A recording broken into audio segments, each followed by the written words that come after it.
A continuación, en track 3, tenemos a Sujay y su charla en inglés, Building Data Mesh at Scale, Democratizing Stream Processing at Netflix. Thank you.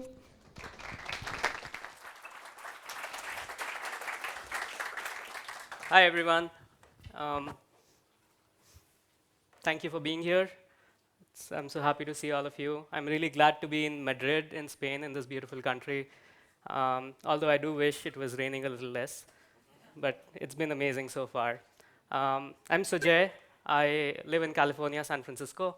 I work for Netflix, and today I'm going to talk to you about how we've built data mesh at Netflix, which is the stream processing platform, which is an abstraction that has helped democratize stream processing at Netflix.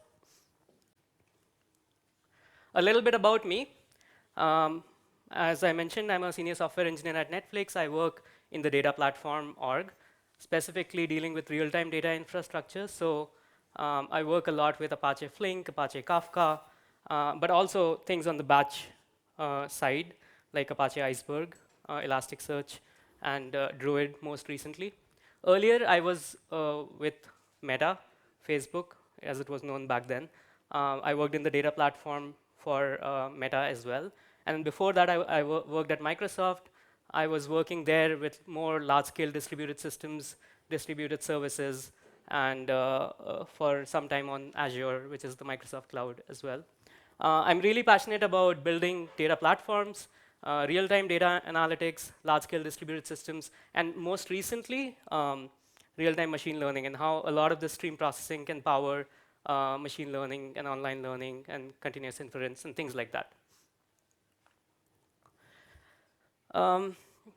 Show of hands, how many of you are familiar with Netflix, or how many of you use Netflix? That's great to see. So a little bit about the scale of Netflix. Netflix, we are present in over 190 countries. Our members join from different parts of the world to watch their favorite shows and movies. We have over 300,000 members, 300 million members all over the world.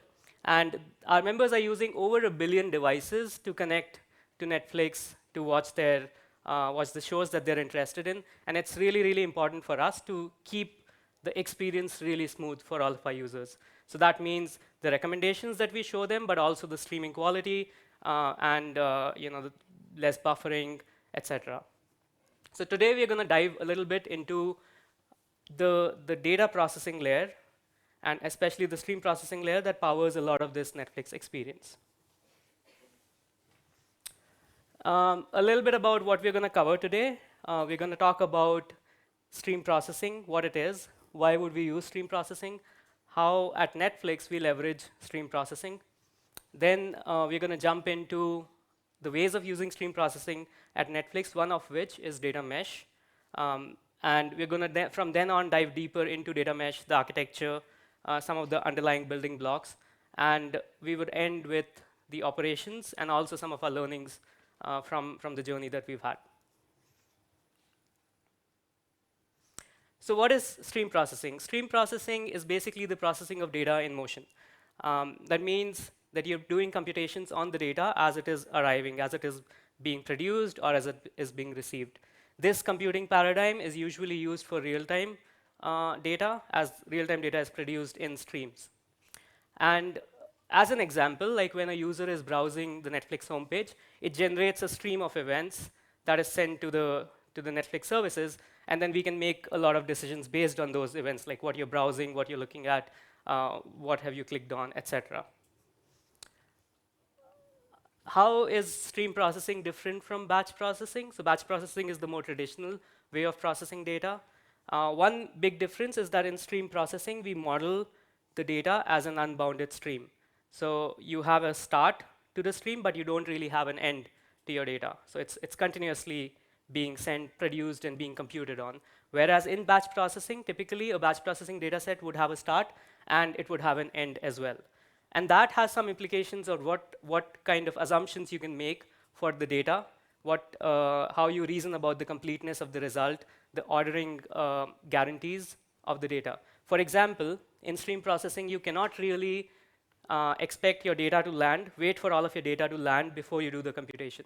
Whereas in batch processing, you could wait for all of your data to land and then sort the data in a particular order and then do your computation. And where is stream processing used? Oftentimes, anytime you're looking for real-time insights where traditional batch processing can be a bit slow, that's where stream processing is used often, as well as a lot of event-driven architectures that require low latency use stream processing. So now we're going to dive into, to give an overview of how and where stream processing is used. I'm going to talk about two high-level buckets of where we use stream processing at Netflix before we go into the deeper architecture. So the first use case we see often at Netflix is change data capture. Change data capture is a process by which identifies and captures changes from a source database to downstream data sources or data stores in real time or in near real time. So here, for example, the left-hand side is, you can think of it as any database. It could be Postgres, MySQL, Cassandra, and you're sending data, replicating the change feeds from the source to an Apache Iceberg, Elasticsearch, or Kafka. Iceberg is the equivalent for any sort of batch data warehouse. Think of it as data warehouse in some way. Why is this important? At Netflix, for example, we have a whole, a lot of data about the movies, talent, scripts, etc., which all lives in transactional data stores. And then it is very important for us to have an up-to-date copy of all of that, all of those entities downstream in our analytical data stores where decisions are being made, so that we can make decisions based on the freshest and the most relevant data. Oftentimes, you may want to do some transformation as the data is flowing before it lands in the destination data stores. This could be, you may want to be doing some filtering, projection on the data. You may want to rename certain columns, or you may want to do complex transformations like aggregations, windowing, do some analytics in real time. As an example, there's a system called Studio Search at Netflix, which maintains an up-to-date searchable index of all of our studio entities like movies, scripts, titles, etc., which is then used by data mesh, which uses data mesh CDC to replicate the changes over to Elasticsearch and keeps a searchable up-to-date index. The other big use case for event stream or for stream processing is event streaming. We refer to it as event streaming. But here, the difference is that the data, instead of being produced by a source database, this is data that could be produced by any microservices or any applications, right? And essentially, after that, everything is the same. You have your data source has changed, but then you're pushing these events to a streaming pipeline where you can be doing some analytics on top of this data, you could be doing some transformations, or you could be simply landing this data to an analytical data store, or however the need may be. We have a lot of microservices at Netflix, and all of these services generate a lot of data. And all of this data needs to be transported to places where it could be processed and analyzed, right? And that's where a lot of the value that stream processing adds comes into the picture. Some use cases of stream processing, it powers our personalized recommendation, the impression history, like what pictures for movies that you see when you're browsing your Netflix homepage, often used for fraud detection. Of late, it's used in real-time feature extraction and online learning as well. So a lot of use cases for stream processing generally. At Netflix, we use two fundamental systems to power stream processing. One is Apache Flink on the left-hand side, and Apache Kafka. So Apache Flink is an open source distributed compute engine which is used heavily for stream processing. It's very popular in the industry. Apache Kafka is a distributed messaging system. Think of it like a message queue. Kafka is pretty much the de facto standard in the industry for streaming. So where do users go if engineers or data scientists at Netflix want to use stream processing to power some of the use cases that I talked about? They have two options. They have something we refer to as custom Flink jobs. So the idea here is you write your own Flink application. This is usually written in Java or Scala, and you use low-level data stream API from Flink to write your job, and you have a lot of granular control over what you could do in the code because you're essentially writing your own application. The other option is data mesh, which is a low-code, no-code way of doing the same thing. It raises the abstraction where it's much easier for someone who's not familiar with the streaming ecosystem, who doesn't necessarily want to go into the data stream API. They're looking to solve a problem. They just want to come, have an easy way of setting up a data pipeline, do some simple transformations, and focus on the problem that they're solving. That's where data mesh comes into the picture. I'll go a little bit into both of these now. So custom Flink jobs, we have a platform called Stream Processing as a Service, which is what powers the custom Flink jobs. It leverages the Flink's data stream API.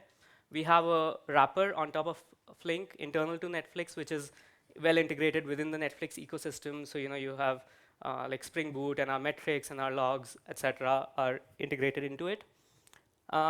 But once you write this app, you are the owner of this app, right? You have to manage it yourself. You have to operate it yourself.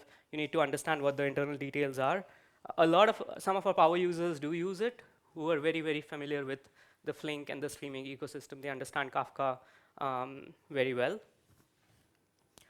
Building your own Flink job it comes with an overhead. It gives you a lot of control. However, you have to understand. You have to write the code. Then you have to manage it. And then you have to operate it, which means you would need to make sure that it's healthy at all times. And if there are security upgrades that need to be done, they need to be performed by the app owners. So yeah, it allows you to work with low-level constructs, which gives you a lot of control. And we have some good integrations within the ecosystem, However, it is a steep learning curve, and you have to manage and operate this job. So this is one way of leveraging stream processing at Netflix. You write your own Flink job, you connect it to the Kafka topics that you're interested in, you figure out the source and sink connectors, you understand the data stream API, you understand the streaming ecosystem, and then you have a lot of power to be able to do what you want to do. And for some of our heavy use cases, we do leverage this at Netflix. However, the challenge, we at Netflix are processing close to 14 trillion records every day.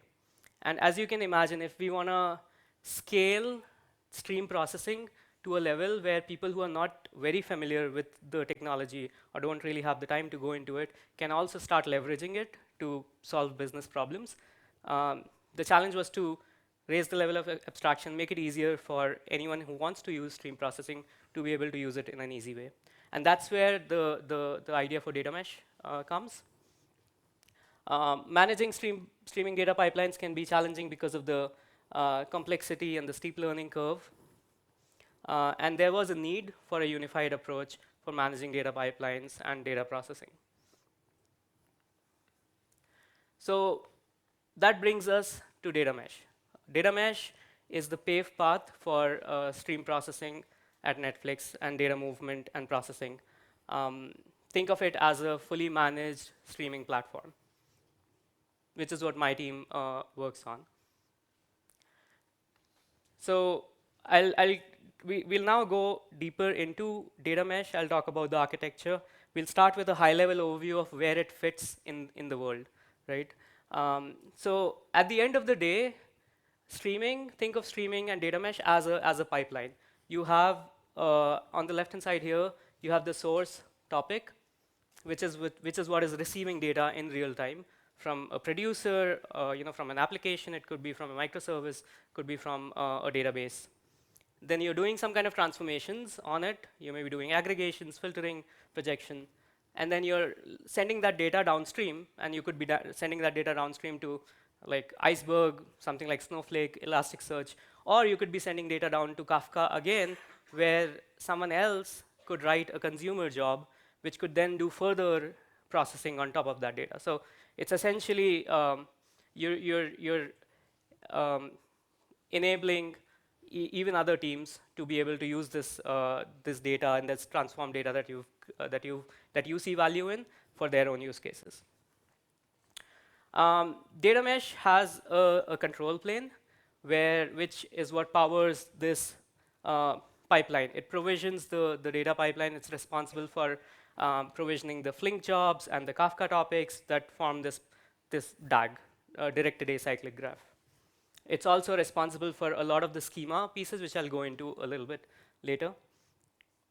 But the control plane is kind of managing the deployment of the pipeline and its everything associated with it. The data mesh control plane relies on two underlying control planes, CAS, Kafka as a service, and SPAS, stream processing as a service. Both of these are, again, inbuilt at Netflix, but think of CAS as the control plane for all Kafka topics, and SPAS as the control plane for all Flink jobs. So data mesh leverages them to provision and manage these. And then once you have the data pipeline, you then have the producers and the data stores or the consumers. Producers, like I mentioned, could be applications, right? They could be other databases where the data is coming from, going through the pipeline, and then landing in the destination data stores or further downstream to other consumers. So at a very fundamental level, there are a few building blocks for data mesh. The first one is data mesh sources. Data mesh sources can be backed by CDC connectors, like MySQL, Postgres, Cassandra, or they could be simply a Kafka topic to which an application is producing data. Then you have the transformation processors. So the platform, data mesh itself, provides a couple of transformation options to our users. We have a SQL processor that allows you to write a SQL query to do some transformation on the data. I'll talk about this a little bit. And then the other one that you see is a GraphQL processor, which is it's essentially used for enriching any of your incoming stream data via a DGS or via an external service. And by the way, data mesh also allows you to be able to write a custom processor. So if what the platform provides is not meeting your needs and you want to be able to do something different, which is useful for your own team, we have a pluggable model where you could write your own processor and your team could start leveraging it. And then you have the sinks. This is where the data is landing, right? Elasticsearch, the icons that you see there are Elasticsearch, Iceberg, Kafka. KVDAL is our Netflix abstraction on top of Cassandra. So data could be landing in Cassandra. The sources are, you could think of them as Kafka topics. This is where the data is coming. And all of our transformation and sync processing are powered by Flink jobs under the hood. So this is a simple data mesh pipeline. Here you have the data mesh source on the left, which is receiving the events. You're doing some enrichment in the SQL processor, some transformation, and then pushing the data down to an Iceberg table. And in this case, it's a Druid sink, like a Kafka sink almost. So this is a simple data mesh pipeline. However, you could also have fairly complex directed acyclic graphs, right? These building blocks now allow you to put together a fairly complicated graph. And here you see that the data is landing in two sources, and these pipelines are defined by our users. So they're trying to solve a particular use case for which they see the need to do this. The data landing in the two sources is then goes through various steps of transformation and some enrichment via the GraphQL processor, and then it's making its way down to Iceberg and Elasticsearch in this case. Probably Iceberg is going to be used for further analytics, and Elasticsearch would be used for some kind of querying. So going a step deeper into the data mesh pipeline architecture now, what you saw in the data mesh pipeline view was you saw a producer, which is living outside data mesh. It could be an application. And then you have the data mesh source, a SQL processor, and then two sinks, an iceberg and a Kafka sink. This is how the pipeline looks in the UI.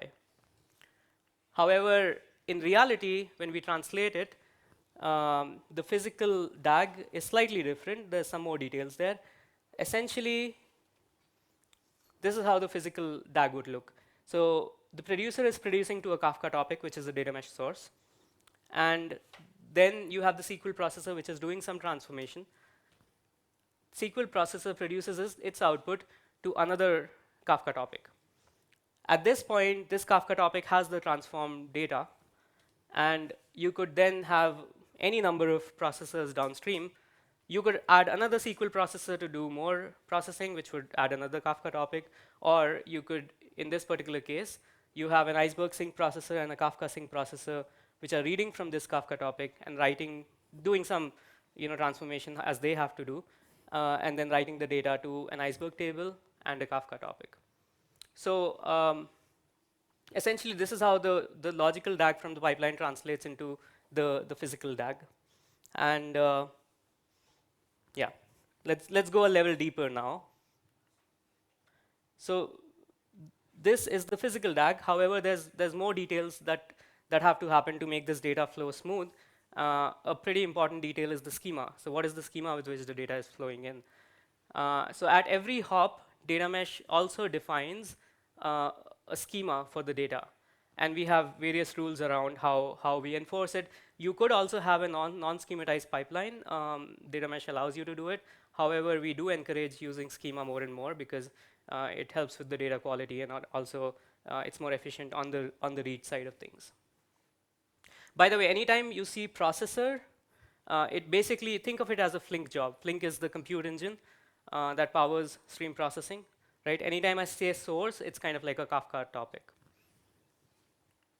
So we have schema at every hop. So the producer is producing data. Okay, let me go back. Yeah. So the producer is producing data with its schema. So this is the schema that the producer has registered with data mesh, says that, hey, this is how I want to produce my data, right? So that schema becomes the input schema for the SQL processor. However, the SQL processor now could be doing some kind of transformation which completely alters the schema of the data that's flowing in. So SQL needs to have its own output schema, which could be different from the input schema. And then this output schema from the SQL processor then becomes the input schema for the downstream processors, which in this case is the iceberg sync and the Kafka sync. And that becomes the schema of the destination table. So there's a lot of interesting stuff we do around schema in data mesh.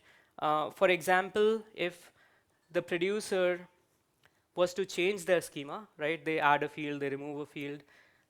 Data mesh has a mechanism via which we could automatically evolve the schema for the entire pipeline. So if the schema change matches or agrees with some of the compatibility rules that we define, then we would propagate that schema change automatically through the SQL processor all the way down to the iceberg table. Users do have an option of opting out of schema evolution also. Like if you say that, hey, I don't want any of this, then your processor can opt out of the schema. But there's a lot of tooling that we've built around like validating any kind of schema changes that happen, understanding whether it meets our rules, and automatically evolving the schema, and then of course a lot of debugging around this as well.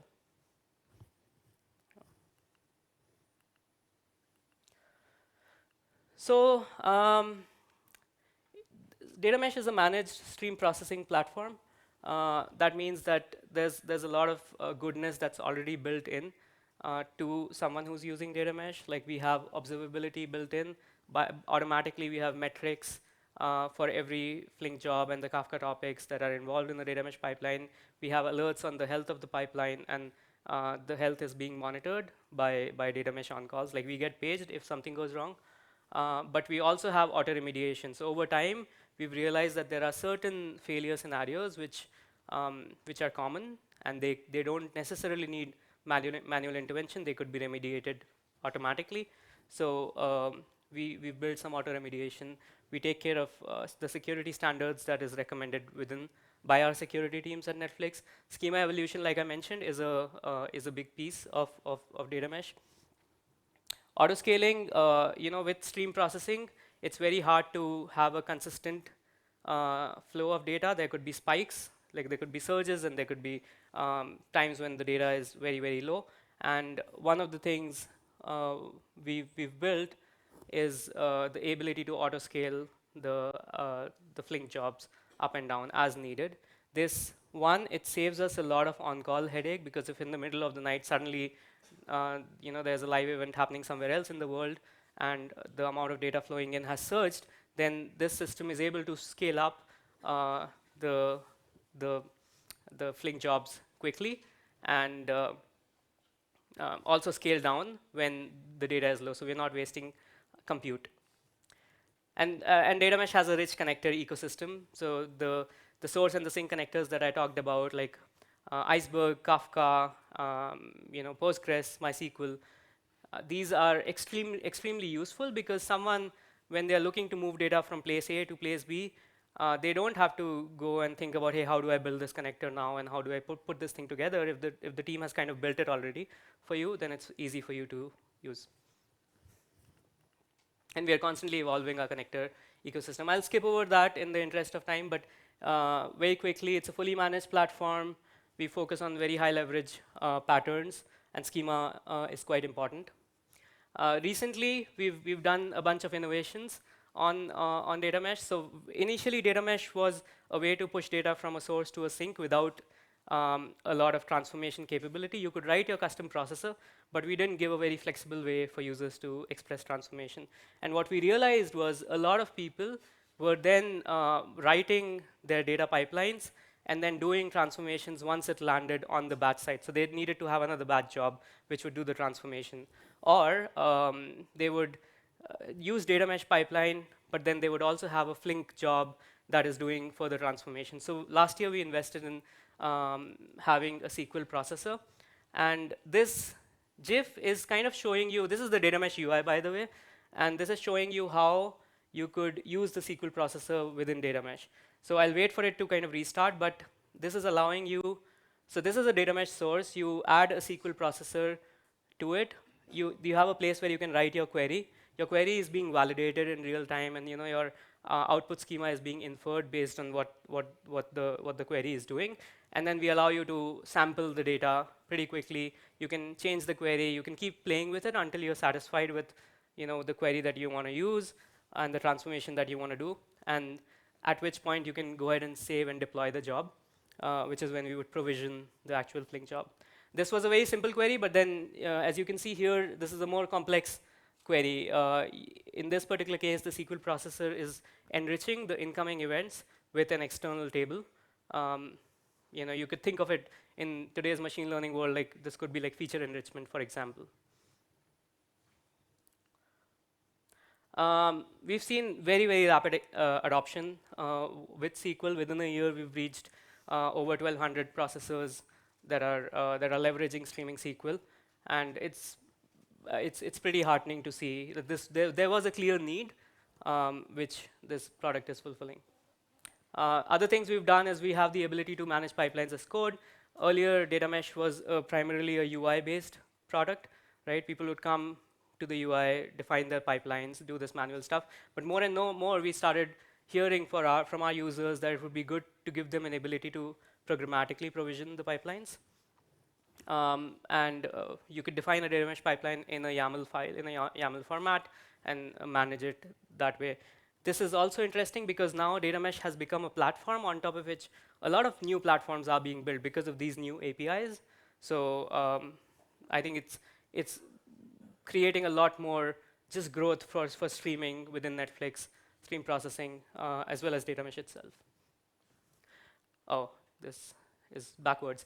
But the other thing that I'm actively working on right now is bringing a Druid sync into data mesh. So Druid is being used a lot in the industry for real-time analytics. And since we are a streaming platform, we are working on actively bringing a Druid sync into data mesh.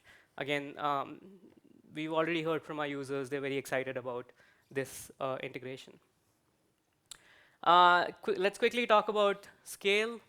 So at data mesh, like at peak, we are processing about 100 million events a second. That's around 8 trillion events a day.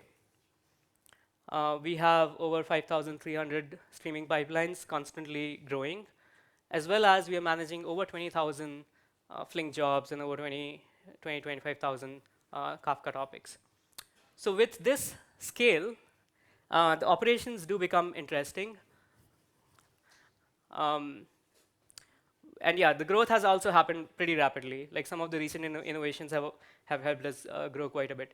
So with this scale, to manage this kind of a platform, we can't rely on humans to always be on call and sort of fix things because things are failing all the time everywhere. It's a distributed system. We've built in a lot of automation. Auto-scaling is a big one, which allows you to scale up and down the jobs. Then there is auto-remediation and alerting that's built in, which takes care of some of the most basic faults. And then we've built extensive schema tooling to do the checks that I was talking about, to do schema evolution, etc. What are the learnings from our journey? I would say the one big learning is if we lower the barrier to entry to stream processing, I think people realize that there's more and more use cases where it could be used. Higher level abstractions bring productivity because they take away the complexity from the users and bring it to the platform, and then the platform can focus on like high leverage patterns and make it easier for the users. It's very important to to establish well-defined contracts because we have a very diverse set of users. Some of our users are engineers, some of our users are data scientists, data analytics. We've worked a lot with the customers from early on to get feedback, right? Rather than releasing a polished product out there on day one, what the approach we take is we do a soft release, work with the users to get feedback, and iterate and improve. And investing in effective guardrails has also been a very important learning, especially with SQL, because if you think about it, with SQL people could go crazy and write like insane queries, which would then fail and then page us. So we had to be very careful about being very clear about what is allowed, what is not allowed, whether the query is right or not, doing a lot of upfront validation as much as possible. These are a couple of blogs about data mesh and streaming SQL. We really wish to write more blogs, but it takes time. So there's a few that I do want to write about a journey as well. And yeah, thank you so much for attending. And let's open it up for questions.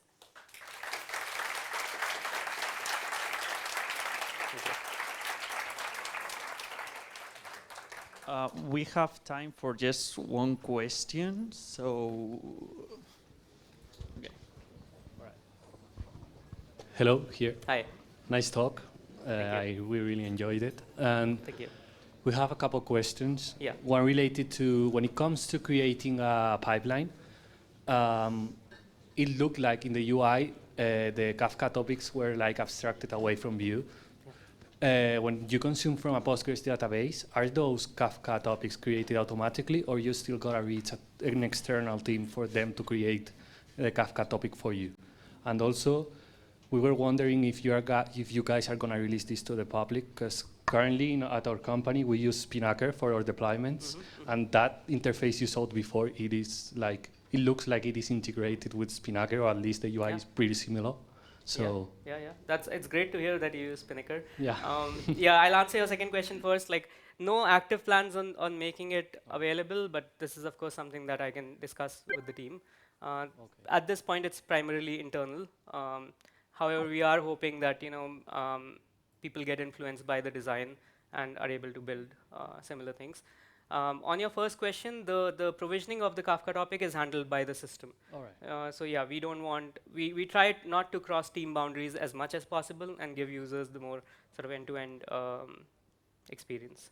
All right, thank you. And also, if you are creating a custom processing job, yeah, do you guys is it language agnostic, or do you guys enforce a specific language apart from the SQL and the GraphQL? Yeah. That's a great question. We do enforce Java right now, but Java is also like by far the most used language at Netflix. We do allow Scala in certain cases. But yeah, that's a good point. We could explore. There hasn't been a lot of need or asks for supporting other languages, but if there is, we would think about it. And would it be possible to use something like Kafka streams to process that information? Because if the topic is abstracted away from you, how would that work? Yeah, it's possible. However, we don't internally at Netflix, we don't use Kafka streams. Right. But theoretically, it's definitely possible if there was a use case that were to arrive and we saw value in it. Okay, thank you so much. Yeah. Well, that's it. Thank you very much for coming. Awesome. Thank you. Thanks a lot, guys.